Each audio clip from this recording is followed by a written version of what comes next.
है। अपने स्वाभिमान सम्मान की रक्षा स्वयं करनी है। वहां कोई भी आके बैठ जाता है और कुछ भी कहने लग जाता है। हम इतने लोगों का प्रतिनिधित्व करते हैं, इसलिए हमारी जिम्मेदारी है कि हम अपने सम्मान की रक्षा भी स्वयं करें।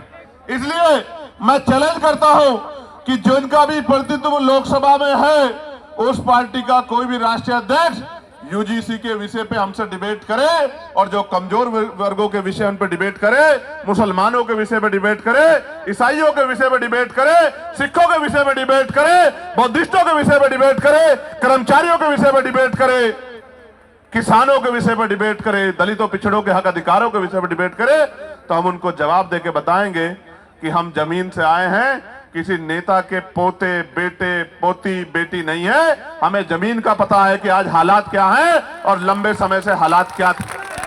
प्यारे साथियों, बड़े गौर से सुनो। नारे तो आप लगा रहे तो बहुत दिनों से, लेकिन खाली नारे से बात नहीं आगे बढ़ेगी। प्यारे साथियों, मैं जानता हूं शिक्षा के दरवाजे किसी और ने नहीं खोले। अगर राष्ट्रपिता ज्योतिबा फूले प्रयास नहीं करते तो आज हमारे तन पे ये कपड़े नहीं आते।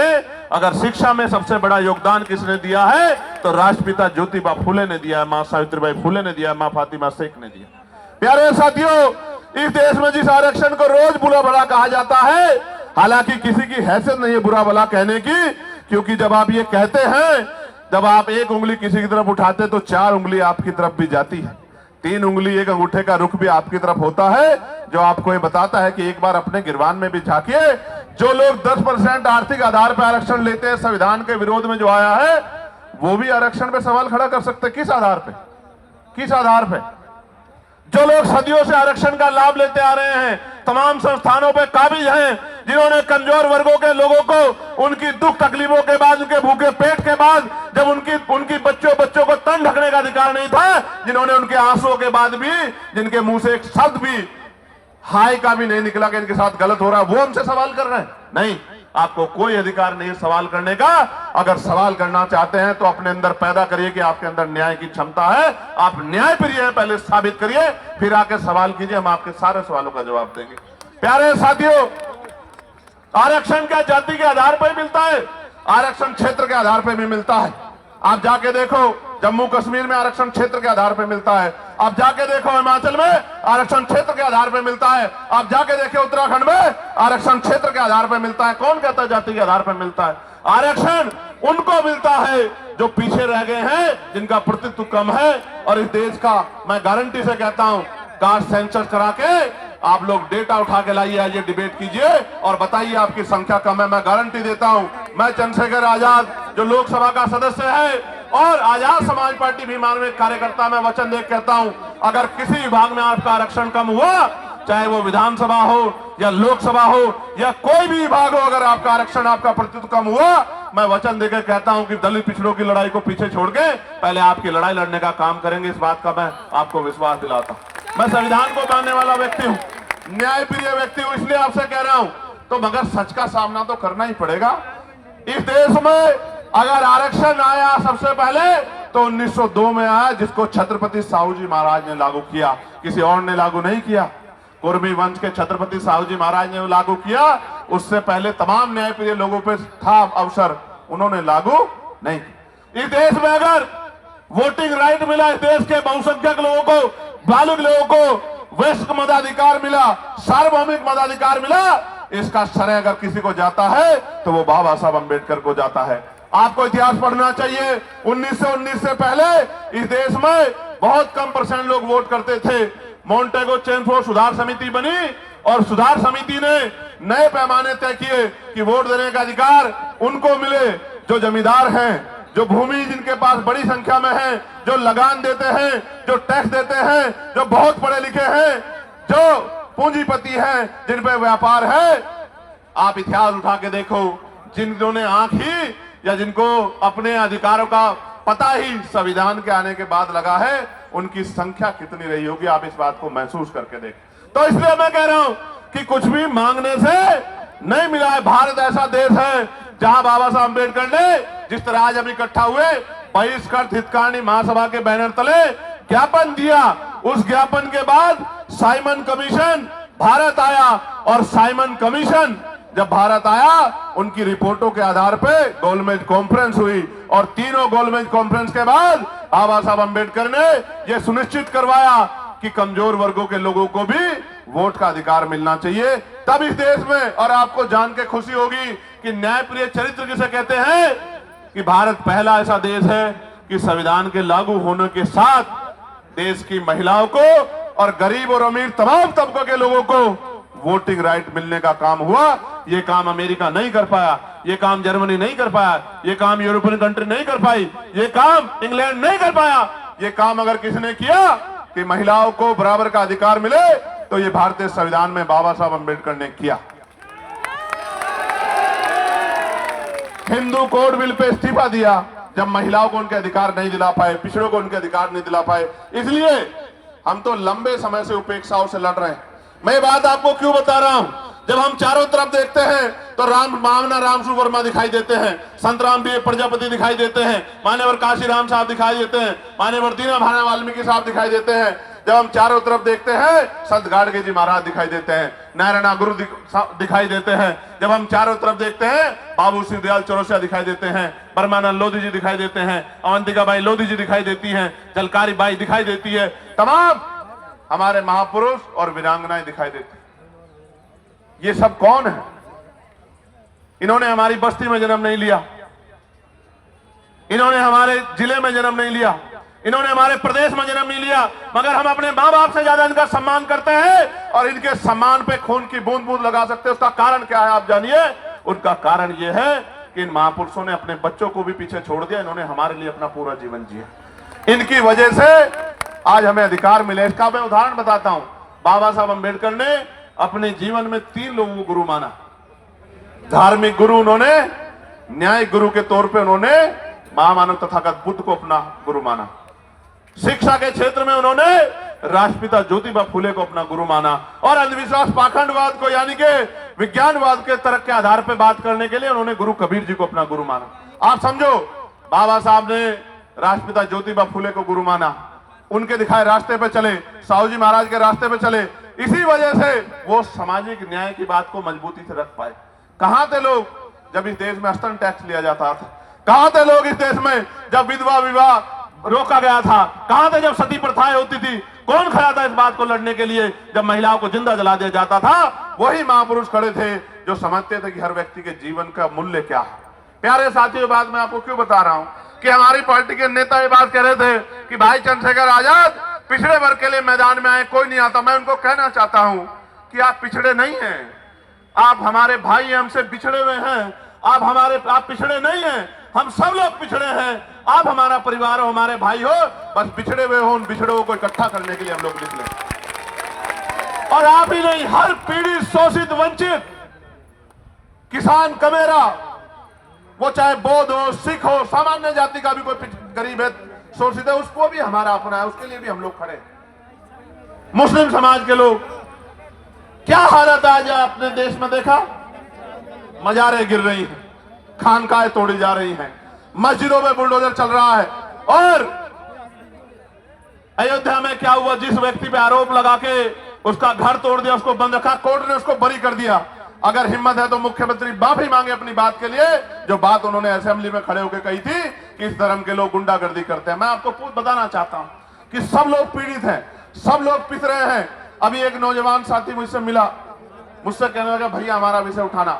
मैं ये पूछना चाहता हूं, सरकार न्यायप्रिय है तो आप मुझे बताओ, 2025 जुलाई में सरकार ने जवाब दिया कि सेंट्रल यूनिवर्सिटियों में पिछड़े वर्ग के professor, assistant professor, associate professor की 80% रिक्तियां है। कितने परसेंट? 80% रिक्तियां। आदिवासी समाज की 83% रिक्तियां और शेड्यूल कास्ट की, अनुसूचित जाति की 65% रिक्तियां। मैं पूछना चाहता हूं, कोई भी डिपार्टमेंट तभी तो चलेगा जब उसको चलाने वाले लोग होंगे। जिस डिपार्टमेंट में, जिस विभाग में 80% पद खाली खड़े हैं, वहां कौन हमारी पीड़ा को सुन रहा है? जब हमारा आदमी वहां है ही नहीं तो हमें न्याय वहां कहां से मिल सकता है? 45 सेंट्रल यूनिवर्सिटियों में 38 जो हैं, जो वाइस चांसलर है, कुलपति है, वो सामान्य जाति के हैं। हमारा विरोध ये नहीं है कि सामान्य जाति के हैं, हमारा विरोध ये है कि 45 में से 38 कितने परसेंट बैठता है कि SC ST OBC के लोगों में काबिलियत नहीं है। किस आधार पे आप ये बात कहना चाहते हो? एक SC का, एक ST का, 5 OBC समाज के जिनकी संख्या 52%, उनको 12% भी नहीं मिल रहा है, इसलिए आंदोलन करना पड़ता है, इसलिए यहां आना पड़ता है। हम तो जानते हैं, मैं आपको इस मंच से कह रहा हूं, फिर कह रहा हूं, याद करो फूले साहब को, याद करो साहू जी महाराज को, याद करो पेरियार को, याद करो राम सुवर्मा जी को, याद करो बाबू जगदेव प्रसाद कुशवाहा जी को, याद करो जननायक कपूरी ठाकुर जी को, याद करो ब्रह्मानंद लोधी जी को, याद करो संत राम BA प्रजापति जी को, याद करो शिवदराज चौरसिया जी को, याद करो। और मैं आपको भी कहता हूं, मुस्लिम समाज के मेरे भाइयों, कि अगर सर सैयद अहमद खान नहीं होते तो एक यूनिवर्सिटी भी आपके लिए नहीं बनती। आपको आइडिया नहीं है, कोई आपको पूछने वाला नहीं होता। और अगर आपके लिए यूनिवर्सिटियां नहीं होती, आपको तालीम नहीं मिलती, तो आपको इस देश के सिस्टम में आने का मौका ही नहीं मिलता। जब आप डॉक्टर, इंजीनियर, IAS IPS वकील जज नहीं बन पाते, तो आपको कलम में ताकत नहीं होती, आप कहां से किसी का भला कर पाते? आप तो अपना भला भी नहीं कर पाते। आपने देखा, उनके बाद 2 लोगों ने यूनिवर्सिटी बनाने का काम किया और दोनों के परिवारों के क्या हाल है। आजम भाई के परिवार के क्या हाल है आप देखो, और इकबाल भाई के परिवार का क्या हाल है सहारनपुर में, आपने देखा। अगर वो कोई व्यापारी को बना लेते तो कोई दिक्कत नहीं थी, यूनिवर्सिटी बना के पढ़ाओगे और उनको सिस्टम में लाओगे तो लड़ाई हो जाएगी। बस असल बात ये, मैं आपको ये बता रहा हूं मेरे प्यारे साथियों, प्रदेश का, देश का कोई डिपार्टमेंट उठा के देख लो, अगर आप बैकलॉग ढूंढोगे तो मैं लिख के देता हूं कि अगर बैकलॉग भरा जाए तो आज ही 5, 7, 10 lakh schedule caste, schedule tribe, backlog, backward के लोगों को नौकरी, सरकारी पक्की नौकरी मिलने का काम होगा। लेकिन इन सरकारों ने क्या कर रखा है, इन्होंने ठेके सुविधा पे अपने लोग रख रखे, कम पैसे में लोग रख रखे, जो लोग रख रखे उनको पूरा पैसा नहीं मिलता, कॉन्ट्रेक्चुअल जॉब दे रखी है, क्योंकि आरक्षण ना देना पड़े SC ST OBC के लोगों को। इसलिए मैं आपको कहना चाहता हूं, ये जो UGC आया, मैं इसका धन्यवाद करूंगा इस गाइडलाइन का। इसके आने से कई लोगों के चेहरे बेनकाब हुए, जो कहते थे हम सेकुलर हैं, हम न्याय प्रिय हैं। समाज पार्टी के प्रोटेस्टर से मेरा अनुरोध है कि ये अपने झंडे वंडे जो है साथ लेके सड़क पर मार्च करते हुए ना जाए। ये जो सम्मानित व्यक्ति बोल रहे हैं, मैं इनसे आग्रह करूंगा, जो एडमिनिस्ट्रेशन के लोग यहाँ हैं, मैं उनसे आग्रह करूंगा कि हमारे जो सीनियर लोग हैं एक बार उनसे बात कर लें, ये बीच में ना अपनी बात को रखे और ये भाषा शैली सुधारे। झंडे वंडे नहीं होते हैं, ये झंडा हमारा सम्मान है। और इस बार अगर ये भाषा शैली नहीं सुधारेंगे तो फिर ये आंदोलन आज ही नहीं, अब आगे कल के लिए भी कह दूंगा और लोगों को अपील कर दूंगा, फिर देख लेना संभाल नहीं पाओगे इस तरह करोगे। प्यारे साथियों, मैं आपको कुछ और कहना चाहता हूं, गौर से सुनो, इन बातों पे ध्यान मत दो। ये तो पुलिस के भाई हैं, एडमिनिस्ट्रेशन के भाई हैं, सरकार के हिसाब से काम करते हैं, हमें इनकी मदद लेनी है, हमारा इनका कोई झगड़ा नहीं। आप गौर से सुनो मेरी बात को। कई लोगों के चेहरे बेनकाब हुए, कई पार्टियों के चेहरे बेनकाब हुए, कई नेताओं के चेहरे बेनकाब हुए, कई सामाजिक संगठनों के चेहरे बेनकाब हुए, और सबसे ज्यादा बेनकाब अगर कोई नारा हुआ है तो वो नारा है जो नारा लग रहा था कि जात पात की करो विदाई, हिंदू हिंदू भाई भाई। वो नारा भी बेनकाब हो गया, वो नारा झूठा था। अगर वो नारा सच्चा होता तो मैं पूछना चाहता हूं कि जब मंडल कमीशन की बात आती है, जब SC ST आयोग की बात आती है, SC ST एक्ट की बात आती है, जब UGC की नई गाइडलाइन की बात आती है, तो आप आंदोलन क्यों करते हो हमारे खिलाफ? क्यों हमारे खिलाफ आंदोलन करते हो? क्यों आप हमारे खिलाफ आंदोलन करके सड़कें जाम करने का काम करते हो? क्यों आप आंदोलन करके, जो कहते थे कि प्रधानमंत्री हिंदू हृदय सम्राट है, उन्हीं प्रधानमंत्री को बताओ कहा गया, नहीं कहा गया, कैसे कैसे शब्दों से नवाजा गया। तो जिस प्रधानमंत्री के राज में आपको EWS मिला, उन्हीं प्रधानमंत्री को जब एक आपको काल्पनिक ऐसा लगा कि भाई हमारे बच्चों के ऊपर जो है जांच बैठ सकती है, उनपे जो है उनपे मुकदमा दर्ज हो सकता है, सिर्फ काल्पनिक, कोई मामला सामने नहीं आया। हम पे तो उदाहरण है, मैं बताऊंगा पूरी बात में, हम पे उदाहरण है, कोई मामला सामने नहीं आया तो आप आंदोलन करने चलाए। क्योंकि जब भी मंडल कमीशन कहां से हिंदुओं के खिलाफ था, मुझे बताओ। अगर मेरे भाइयों कुछ मिल रहा है और मैं विरोध कर रहा हूं तो मैं कहां से उनका भाई हुआ, आप मुझे बताओ। देखो, बहुत कुछ बेनकाब हुआ है। बेनकाब ये हुआ है कि जाति सत्य है, जाति सत्य है, और जाति को ठुकराया नहीं जा सकता। जिसको हिंदू हृदय सम्राट कहते थे, उसी को जाति के आधार पर गाली देने का काम कर रहे थे। इसका मतलब जब तक वो व्यक्ति आपका काम करेगा तब तक आप उसको पलकों बिठा के रखोगे। जैसे ही वो कोई और इनका रोल भी नहीं यूजीसी में तो आप उनको गाली देने लग जाओगे। ये है जाति का सत्य। मैं और बताता हूं, हाथ कंगन को आरसी क्या और पढ़े लिखे को फारसी क्या। कल ही एक मामला हुआ एक बैंक में, 2 बेटियां थी। वो एक बेटी कहती है कि मैं ठाकुर और दूसरी बेटी वो ब्राह्मण समाज की है। मैं तो तमाम महिलाओं का सम्मान करता हूं, लेकिन आप देखो कि उन्होंने क्यों नहीं कहा कि मैं हिंदू हूं, और दूसरी बेटी ने क्यों नहीं कहा मैं हिंदू हूं। एक ने कहा मैं ठाकुर हूं, दूसरी ने कहा मैं ब्राह्मण हूं, और दोनों अपने अपने समाज से समर्थन मांग रही हैं, और दोनों के विरोध में एक दूसरे के समाज के लोग गाली बकने का काम कर रहे हैं।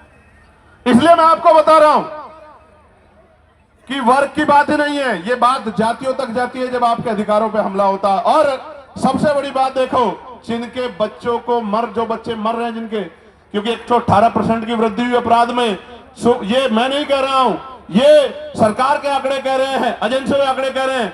118% की वृद्धि हुई। और कानून की ये गाइडलाइन कैसे बनी? सुप्रीम कोर्ट ने ऑर्डर किया कि गाइडलाइन बनाओ यूजीसी को। यूजीसी ने गाइडलाइन बनाई, हमने नहीं बनाई।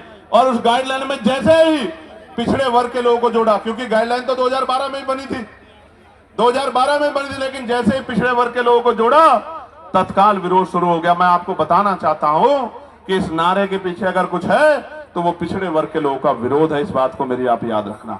ये सरकारें, इनकी सोच पिछड़ा वर्ग विरोधी है। और हम इस बात को इसलिए लड़ रहे हैं क्योंकि हम जानते हैं कि राष्ट्रपिता ज्योतिबा फुले हमारे लिए लड़ रहे थे, छत्रपति साहू जी महाराज हमारे लिए लड़ रहे थे, ईवी पेरियार रामा नायकर स्वामी प्यारेलाल यादव हमारे लिए लड़ रहे थे, महामना रामसु वर्मा चौधरी, महाराज सिंह भारती सर छोटूराम चौधरी चरण सिंह हमारे लिए लड़ रहे थे। इसलिए आज हम यहाँ सीना तान के खड़े हैं कि हम अपने भाइयों को अकेला नहीं महसूस होने देंगे, हम उनके साथ खड़े। प्यारे साथियों,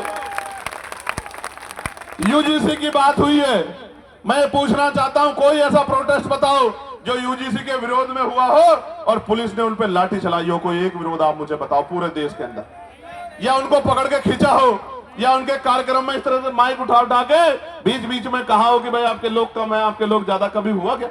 लेकिन जैसे आप लोग आंदोलन करने आए, कहां बीएचयू में, कहां गोरखपुर यूनिवर्सिटी में, कहां लखनऊ यूनिवर्सिटी में, कहां जेएनयू में, कहां डीयू में, आपको पीट भी रहे हैं और पीट के उठा के बंद भी कर रहे हैं। क्योंकि जो समाज प्रभावी होता है, जिनके पास मीडिया होता है, जिनके अधिकारी होते हैं, जिनकी एजेंसियां होती हैं, जिनके पास वॉइस होती है, उनकी छोटी से छोटी बात भी लाखों मील तक दूर जाती है। और जिनकी आवाज नहीं होती उनको हत्या करके लटका दिया जाता है। तो चारों तरफ सुनसान, चारों तरफ इस तरह का चुप्पी होती है कि जैसे कुछ हुआ ही नहीं। इस देश में क्या नहीं सहा हमने, क्या नहीं सहा इस देश में। हमने लक्ष्मणपुर बातें कांड सुना, जहां हमारी माओ के पेट चीर के और जो बच्चे थे पेट में उनको निकाल के तलवार की नोक पे खड़ा कर दिया। क्या नहीं देखा हमने इस देश में? इस देश के दलितों, पिछड़ों, मुसलमानों, आदिवासियों ने क्या नहीं सहा? कितने दंगे, कितने जुल्म, कितनी लाशें हमारी जो है, क्या क्या क्या बयां करूं मैं, क्या क्या नहीं सहा इस देश में। कितने दंगे, कितनी एनसीआरबी का डेटा क्या कहता है, कितनी बच्चों की इज्जत लूटती है। मैं कहता हूं सार्वजनिक करो, रिकॉर्ड उठा के बताओ कि ये जिन बच्चों की 1 लाखों की संख्या में इज्जत लूटती है, किस समाज की, किस समाज की? बताओ इस समाज को। क्योंकि ये समाज सोया हुआ है, इनको नहीं पता कि रोज इनकी बच्चियों को, बेटियों को कहीं ना कहीं प्रदेश में, देश में जुल्म जाति का शिकार होना पड़ रहा है। और जब न्याय मांगने जाते हैं तो लाठियों से स्वागत होता है, अपमानित गालियां दी जाती है। इसलिए मैं कह रहा हूं कि ये नारा तार्किक नहीं है, जो नारा लगा के आपको लंबे समय से बेवकूफ बनाया जा रहा है। ये नारा तार्किक होता तो मैं गारंटी देता हूं कि यूजीसी गाइडलाइन के खिलाफ कोई आदमी सड़क पे नहीं आता। वो कहता कि यूजीसी गाइडलाइन, अच्छा डर कौन, डरेगा कौन? कानून कितने देश में? 302 है, 304 है, 308 है, 307 है। कितने कानून है? इतने कानून बने हुए हैं, हर कानून का दुरुपयोग हो सकता है। कोई दुरुपयोग का एक तो मामला आता। 2012 से SC/ST के उसमें गाइडलाइन बनी हुई है, आप पे 10 मामले हैं जो आपके खिलाफ फर्जी दर्ज हो गए हो। कुछ तो होगा आपके पास जिसके आधार पे आप कह रहे हो, लेकिन कोई तथ्य नहीं है। एक ही तथ्य है कि हमें अपराधी मान ले। हम कहां अपराधी मान रहे हैं भाई? हम कौन है अपराधी मानने वाले? कन्वेंशन रेट कहता है कोर्टों का। हम तो किसी को सवाल नहीं करते कि जब हायर जुडिशरी में, हाई कोर्ट में और सुप्रीम कोर्ट में हमारा रिप्रेजेंटेशन नहीं होता, हम तो तब भी सवाल नहीं करते। हम जैसा गूंगा बहरा कौन लोग होगा बताओ, कौन होगा, कौन होगा? हमसे ज्यादा सीधा सच्चा व्यक्ति तो इस देश में कोई भी नहीं होगा जो जुल्म भी सहता है और चुप भी रहता है। जानवर भी अपने हक के लिए लड़ते हैं, हम लोग तो अपने हक के लिए भी लड़ पाते हैं। हमसे ज्यादा सीधा भोला कौन होगा? और इसी भोलेपन का फायदा लंबे समय से उठाया जा रहा है। प्यारे साथियों, इसका एक उदाहरण बताता हूं कि क्यों लड़ना पड़ता है। मध्य प्रदेश में 90 के बाद, जब मंडल कमीशन के बाद आरक्षण लागू हो गया पिछड़े वर्ग के लोगों को, तो आज भी वो भैया खड़ा है। 13% आरक्षण वहां जो संवैधानिक 27% मिला है, उसमें से भी 13% मिलता है। वो रोज आंदोलन करते हैं। यही सुप्रीम कोर्ट उस मामले को, फाइल को नीचे दबा के रखता है। क्यों नहीं सुनता? जब आपने एक दिन पहले पीएल दाखिल हुई और अगले दिन सुनवाई कर ली, तो हमें पीड़ा होती है कि जब 69,000 शिक्षक भर्ती का मामला उत्तर प्रदेश का सालों भर पड़ा रहता है कोर्ट में, जब 27% रिजर्वेशन का मामला सालों पड़ा रहता है और आप कभी सुनवाई नहीं करते हो। मेरे आज भी याद है जब डिमोशन हुए थे उत्तर प्रदेश में, एक पूर्व की सरकार थी, जब उनके निगरानी में डिमोशन हुए थे, इसी सुप्रीम कोर्ट ने कहा था कि पहले डिमोशन कराओ, उसके बाद हम सुनेंगे। मैं पूछना चाहता हूं, जब हमारे हकों की बात आती है तो क्यों चुप्पी थाम लेते हो आप? हम तो उम्मीद लगा के बैठे हो कि आप न्याय के देवता हो, आप न्याय की मूर्ति हो, आप न्याय करोगे। क्या ऐसा गाइडलाइन में, जिसने गाइडलाइन ना पढ़ी हो मुझे बताओ, क्या उसमें आर्थिक रूप से कमजोर वर्गों को उद्देशिका में नहीं जोड़ा गया? आर्थिक रूप से कमजोर वर्ग ईडब्ल्यूएस में सारे सामान्य जाति के बच्चे, तो कैसे सामान्य जाति के खिलाफ हो गया? इसमें महिलाओं को जोड़ा गया है, इसमें दिव्यांगजनों को जोड़ा गया है, कैसे किसी के खिलाफ हो गया? और कहा गया कि भाई इसमें नोटिफिकेशन में ये नहीं रखा कि सामान्य जाति के प्रतिनिधि होंगे। मैं कहता हूं 38 जब कुलपति सामान्य जाति के ही हैं, तो आपका रिप्रेजेंटेशन कौन कम कर देगा? जब इतना बैकलॉग है ओबीसी एससी एसटी का, तो आप हमें तो गारंटी देता हूं, जो समता समिति बनेगी बनवा लो, ओबीसी के एसटी के प्रोफेसर नहीं मिलेंगे आपको, असिस्टेंट प्रोफेसर, सीनियर प्रोफेसर मिलेंगे नहीं। आप, मेरा चैलेंज है, आप चेक करवा लो। तो इसलिए मैं कह रहा हूं प्यारे साथियों, मंडल कमीशन आया था, मंडल कमीशन 2 सिफारिशें लागू हुई, अभी बाकी सिफारिशें चूकी हुई। कभी कोर्ट को नहीं लगता कि ये सिफारिशें लागू होनी चाहिए, कभी नहीं लगता, कभी नहीं लगता। और निजी क्षेत्रों में हम लोग पार्लियामेंट में बिल लेके आए, प्राइवेट मेंबर बिल, की निजी क्षेत्रों में एससी एसटी ओबीसी के लोगों को आरक्षण मिलना चाहिए। क्यों मिलना चाहिए भी सुनो। निजी क्षेत्र बनता कैसे है? निजी क्षेत्र इस तरह बनता है कि सरकार जमीन देती है, 1 रुपए लीज पे हजारों बीघे जमीन, फिर उसको लोन देती है, फिर टैक्स में छूट करती है। इस तरह की छूट वो किसानों को, मजदूरों को, गरीबों को, अल्पसंख्यकों को, मुसलमानों को, आदिवासियों को नहीं देती। इतने सब प्रावधानों के बाद तब जाके वो प्राइवेट सेक्टर बनता है। तो जो सारा ही सरकारी पैसे से बना हो, सारा ही सरकारी जमीन पे बना हो, तो उसमें कमजोर वर्गों को हिस्सेदारी क्यों नहीं मिलनी चाहिए? कोई पूछने वाला है क्या? इसलिए हमने कहा कि निजी क्षेत्रों में भी आरक्षण की व्यवस्था होनी चाहिए। और आज इसकी देश की सच्चाई ये है, आपको जानना चाहिए देश की सच्चाई। सच्चाई ये है कि कितने ही जो शहर हैं जिनको कहा जाता है स्मार्ट सिटी, उनमें सफाई कर्मचारी सीवर में उतरते हैं, सीवर में मर जाते हैं। 7,000, 8,000, 9,000, 11,000 पे, 13,000 पे मजबूर है काम करने के लिए। मैं आपको जिम्मेदारी के तौर पे कहना चाहता हूं, जानबूझ के जाति के आधार पे ये काम दिया गया है और जाति के आधार पे इसके वेतन का निर्धारण किया गया है। पर की नौकरी छीन के ठेकेदारी सुविधा पे ये नौकरी देके आज भी हमारे लोग गटर में मरते। किसी को दुख क्यों नहीं होता? क्यों नहीं सुप्रीम कोर्ट संज्ञान लेता? एक मुख्यमंत्री असम का ये कहता है कि 5 की जगह 4 रुपए दो, इतना सताओ कि ये प्रदेश छोड़ के भाग जाए। जो वीडियो जारी करता है जिसमें सीने पे गोली मारने का जो है निर्देश दिया गया है, मैं पूछना चाहता हूं सुप्रीम कोर्ट सुमोटो क्यों नहीं लेता है? इस वॉयलेशन में सुप्रीम कोर्ट चुप क्यों है? हमारे नरसंहार पर सुप्रीम कोर्ट चुप क्यों है? इसलिए तकलीफ होती है कि जिस न्याय के मंदिर से हमें उम्मीद है वो न्याय का मंदिर हमारी तरफ नहीं देख रहा है। इसलिए प्रोटेस्ट करना पड़ता है कि उस न्याय के मंदिर तक हमारी भी तकलीफ जाए, हमारी भी पीड़ा जाए। हम भी इस देश के लोग हैं, हम भी देश में टैक्स देते हैं, हम भी देश को सींचते हैं, हम भी देश की बिल्डिंगें बनाते हैं। हम बड़े बड़े शहरों की बिल्डिंगें बनाते हैं, उसमें हमारा पसीना लगता है, न्यूनतम वेतन मजदूरी पे, और मजदूरी मांगने पे हत्या भी होती है। हम इस देश की बिल्डिंगें बनाते हैं, हमारे पसीने खून से बिल्डिंगें बनती हैं। हमारी माए, हमारी बहनें, हमारे बच्चे पेट पे जो है हमारी माए बच्चे बांध कर इस बिल्डिंगों में ईंटें चढ़ा चढ़ा के, मशीनरी तो आ जाइए, इस देश को मजबूत करने का काम करते हुए बड़ी बड़ी बिल्डिंगें बनाती है। इन बिल्डिंगों में हम पर रहने के लिए स्थान नहीं होता है। ये सब हमारे सामने।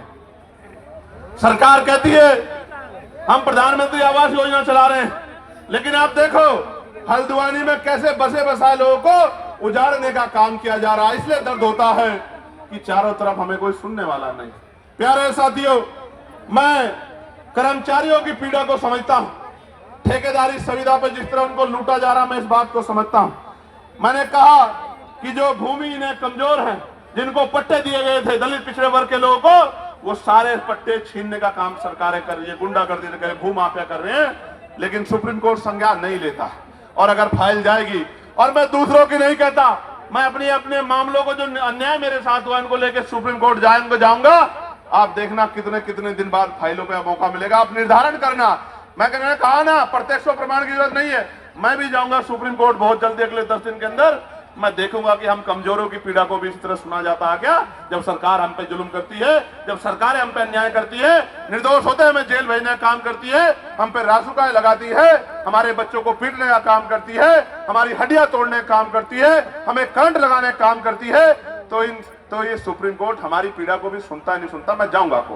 प्यारे साथियों, आज इस देश में शिक्षा बाजार बन गई है, शिक्षा बाजार बन गई है। गरीब आदमी अपने बच्चों को अच्छी पढ़ाई नहीं दिला सकता है, कोई पूछने वाला नहीं है।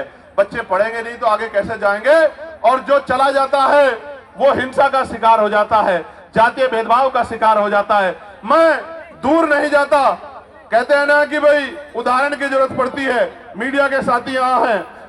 वर्ष 2012 में वर्धमान जो अब सफदरजंग है, महावीर मेडिकल कॉलेज में SC/ST समुदाय के MBBS कर रहे छात्रों को फिजियोलॉजी के लिखित टेस्ट में जाति देखकर जानबूझ के फेल किया गया।